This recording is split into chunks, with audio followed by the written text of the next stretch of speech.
হিন্দু ধর্মে চারধাম শব্দটি শুধু চারটি তীর্থস্থান নয়, এটি একটি আধ্যাত্মিক যাত্রা, জীবনের শুদ্ধিকরণ এবং মুক্তির পথে এক গুরুত্বপূর্ণ পদক্ষেপ। চারধাম কি? চারধাম বলতে ভারতের চারটি পবিত্র তীর্থস্থানকে বোঝায়। বদ্রীনাথ উত্তরাখণ্ড উত্তর দিকে, দ্বারকা গুজরাট পশ্চিম দিকে, পুরীর জগন্নাথ ধাম ওড়িশা পূর্ব দিকে, রামেশ্বরম তামিলনাড়ু দক্ষিণ দিকে। এই চারটি ধাম ভারতের চারটি কোণে অবস্থিত, যা সমগ্র ভারতভূমিকে আধ্যাত্মিকভাবে সংযুক্ত করেছে।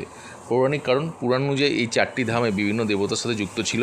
বদ্রীনাথে ভগবান বিষ্ণুর আরাধনা করা হয়, দ্বারকা শ্রীকৃষ্ণের রাজ্য ছিল, পুরী জগন্নাথ দেবে বিষ্ণুর অবতার হিসেবে পূজিত হন, রামেশ্বরমে ভগবান শিবের পূজা করা হয়, যেখানে শ্রীরাম লঙ্কা যাত্রার আগে পুজো করেছিলেন। বিশ্বাস করা হয় এই চারধাম দর্শন করলে মানুষের পাপক্ষয় হয় এবং মোক্ষ লাভের পথ সহজ হয়। অ্যাস্ট্রোলজিক্যাল কারণ: অনেক জ্যোতিষবিদ মনে করেন চারধাম যাত্রা করলে জীবনে গ্রহদোষ কমে এবং পজিটিভ এনার্জি বৃদ্ধি পায়।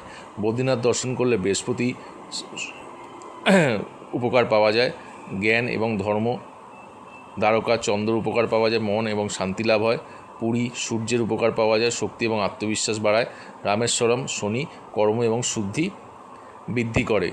এই চারটি ধাম একসাথে দর্শন করলে মানুষের জীবনে চারটি দিক ধর্ম, অর্থ, কাম, মোক্ষ সামঞ্জস্যপূর্ণ হয় বলে বিশ্বাস করা হয়। সামাজিক কারণ: চারধাম যাত্রা শুধু ধর্মীয় নয়, এটি একটি সামাজিক এবং সংস্কৃতির অভিজ্ঞতাও। দেশের বিভিন্ন প্রান্তে মানুষের সাথে যোগাযোগ হয়, ভিন্ন সংস্কৃতি এবং ঐতিহ্য সম্পর্কে জানা যায়, পরিবার ও সমাজের মধ্যে বন্ধন দৃঢ় হয়, মানসিক শান্তি এবং আত্মাতৃপ্তি পাওয়া যায়। চারধাম উপকারিতা: পাপ ক্ষয় এবং আত্মশুদ্ধি হয়, মানসিক শান্তি ও প্রশান্তি বৃদ্ধি পায়, আত্মবিশ্বাস এবং আধ্যাত্মিক উন্নতি হয়, জীবনের সমস্যার মোকাবিলায় শক্তি বৃদ্ধি হয়, মোক্ষ লাভের পথে অগ্রগতি হয়।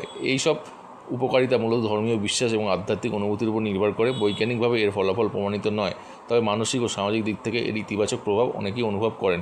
শেষ কথা: চারধাম যাত্রা শুধু ভ্রমণ নয়, এটি নিজের ভিতরে শক্তি খুঁজে পাওয়ার একটি পথ। এই যাত্রা আমাদের শেখায় ধৈর্য, বিশ্বাস এবং জীবনের প্রকৃত অর্থ। এই ধরনের আরও আধ্যাত্মিক ও তত্ত্ববহুল ভিডিও পেতে চ্যানেলটিকে সাবস্ক্রাইব করুন, লাইক শেয়ার করতে ভুলবেন না। ধন্যবাদ।